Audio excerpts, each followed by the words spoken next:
საშინაო სკოლის გაკვეთილებს წარმოგიდგენთ კომპანია Silknet.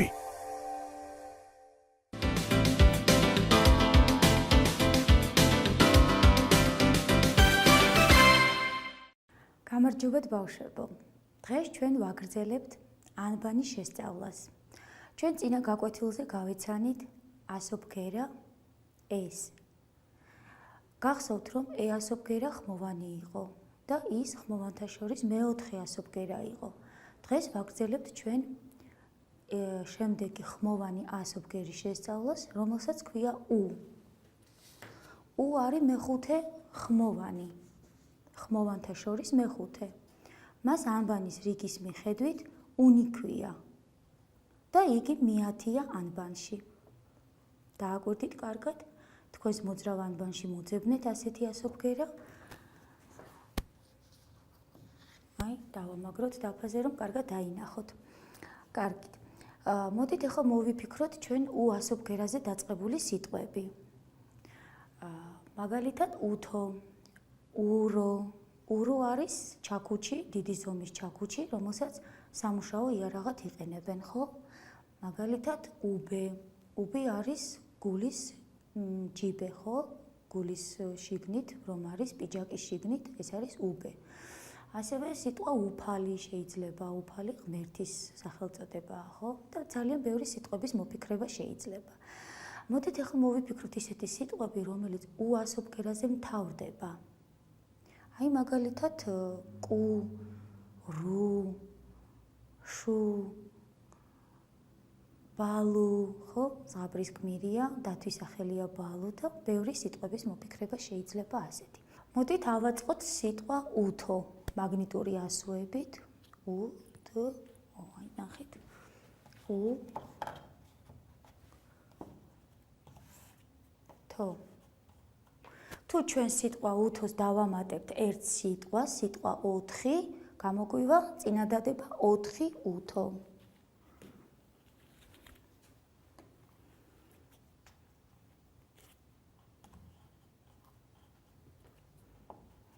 აი დააკვირდით კარგად, ორ სიტყვიანი წინადადება და წინადადების ბოლოს აუცილებლად უნდა დავსვათ წერტილი. მოდით ახლა დავმარცვლოთ სიტყვა 4. მაგალითად 4. აი ეს სიტყვაც ორმარცვლიანია, ისევე როგორც უთო, მაგრამ განსხვავება ნახეთ რა არის? პირველ მარცვალში უთოში არის U, მხოლოდ მარცვალში მარტო ერთი ასობგერა გვხვდება, ხოლო სიტყვა 4-ში პირველ მარცვალში გვხვდება ორი ასობგერა O და T, მაგრამ ისე ორივე ორ მარცვლიანია. კარგით. მოდით ახლა წავიკითხოთ პლაკატზე მოცემული ტექსტი უთო. სადაც უფრო კარგად და დაწვრილებით განვიხილავთ ჩვენ U ასობგერას, ხო? აი უთო. თქვენ იცით რომ არის საყოფაცხოვრებო ნივთი, რომლითაც ტანსაცმელს აუთავებენ, დაჭმუჭნული რომ არ იყოს ტანსაცმელი. დააკვირდით კარგად უთო. ნახეთ, პირდაპირ ვკითხულობთ უთო სიტყვა. მე რომ მარცვლავთ უთო. ასობგერება წარმოვადგინოთ უთო. ასობგერა U. დავმარცვლოთ ახლა სიტყვები თუ, თა. თუთა ხილია. თო, ხუ, თი. გადავიდეთ წინადადებების წაკითხვაზე. ხუთი, თითი. ხუთი, ოთახი. ოთხი, უთო. ეს, თეოს, უთოა. აი სამსიტყვიანი წინადადება შეგვხვდა უკვე.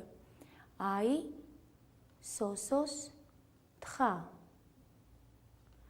აი, თუთის, ხე. თუთის, ხეს, ასხია. ეს, სოსოს, თუთის, ხეა.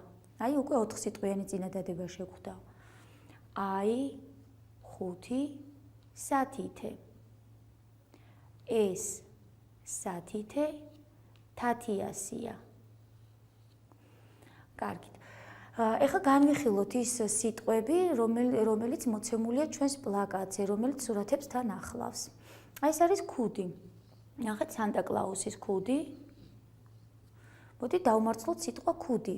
ქუდი. ორმარცვლიანი სიტყვაა. ეს არის ცული.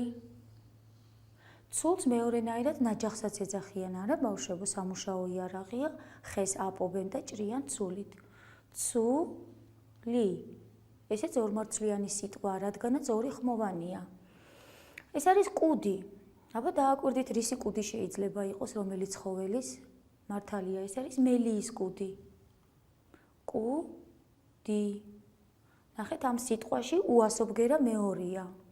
ისევე როგორც ცულში, ისევე როგორც ქუდში, აქაც ყველგან მეორე ასობგერა, უასობგერა. კარგით, მოდით გადავიდეთ ახლა აი ამ სურათზე. ეს არის ურო.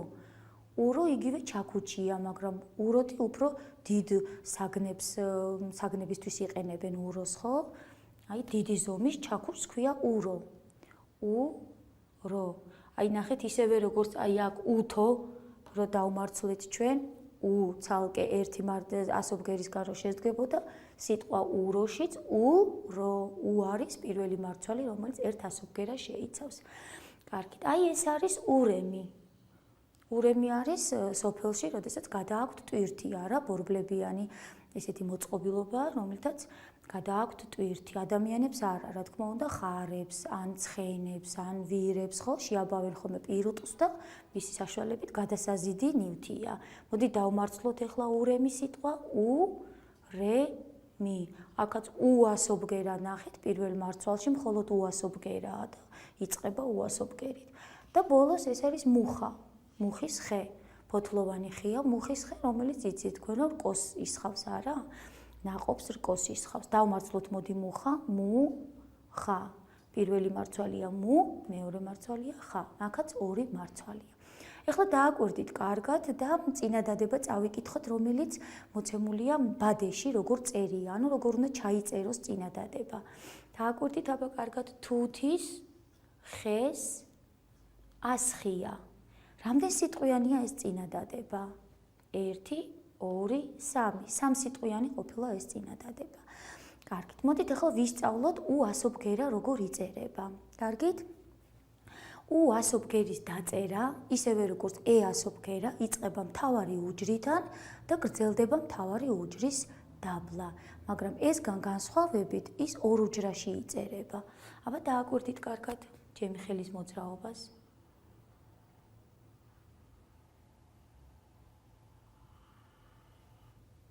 ნახეთ. კიდევ გავიმეორებ.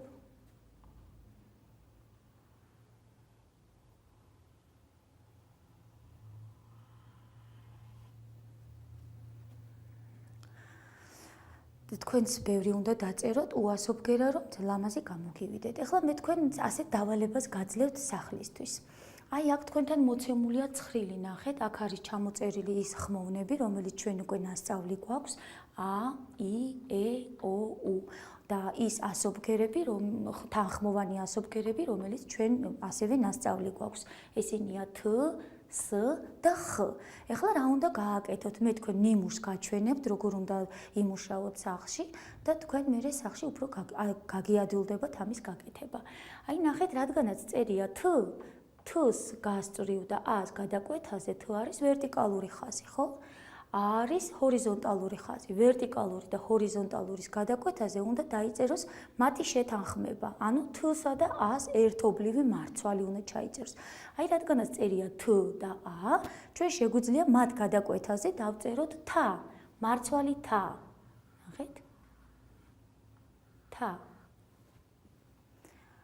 აი ასევე სს და ას გადაკვეთაზე ჩვენ დავწერთ მარცვალს სა. ხს და ას გადაკვეთაზე კი დაიწერება მარცვალი ხა.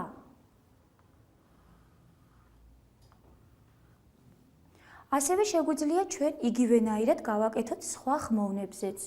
აი ი არის ჰორიზონტალურ ხაზზე მოცემული ხმოვანი ი და თსა და ის გადაკვეთაზე დაიწერება მარცვალი თი.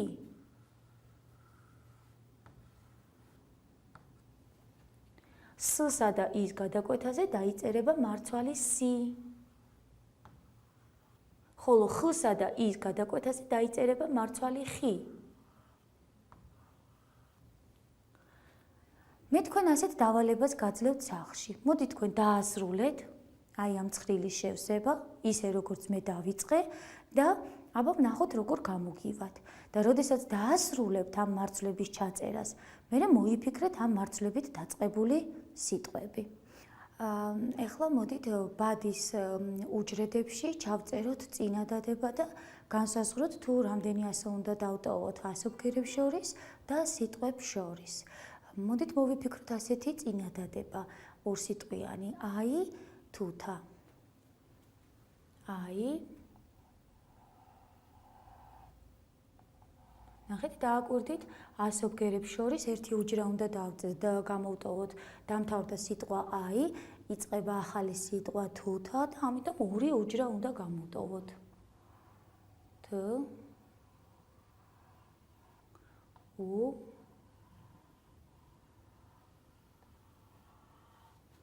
თ ა აუცილებლად წინადადების ბოლოს უნდა დავსვათ წერტილი. ორსიტყვიანი წინადადებაა ეს. კარგით. ეხლა რადგანაც ჩვენ ტექსტი შევისწავლეთ თუთაზე, უკაცრავად უთოზე და ასობგერა უ შევისწავლეთ, მე მინდა შემოგთავაზოთ ისევ და ისევ მორის ბოცხიშვილის სახალისო ლექსი უთო. თუ თქვენ სურვილი გექნებათ და მოგეწონებათ, შეგიძლიათ ზეპირადაც ისწავლოთ. უთო არის ძალზედ ცხელი. არ დაიწვა გოგო ხელი, გაუსვი და გამოუსვი, მოხდენილად სწრაფად. დედოფალას მოუხდება გატკეცილი კაბა. დაჭმოჭნული ტანსაცმლით, ხომ არ ივლის აბა? კარგით.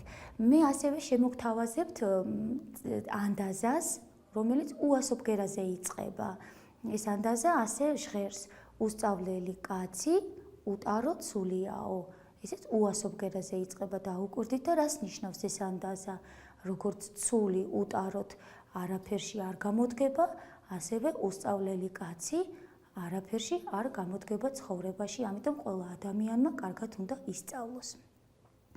მე შემოგთავაზებთ ასევე კიდევ ენის გასატეხს. ენის გასატეხი შეგახსენებთ, რომ ნიშნავს იმას, რომ რაც უფრო ხშირად იტყვით ამ ენის გასატეხს, უფრო ადვილად წარმოთქვავთ უასობგერას და გაგიადვილდებათ დასწავლა.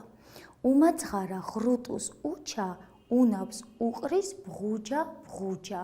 აი ასეთი ენის გასატეხია, სწრაფად უნდა თქვათ ეს ენის გასატეხი და იმედი მაქვს, რომ გამოგივათ.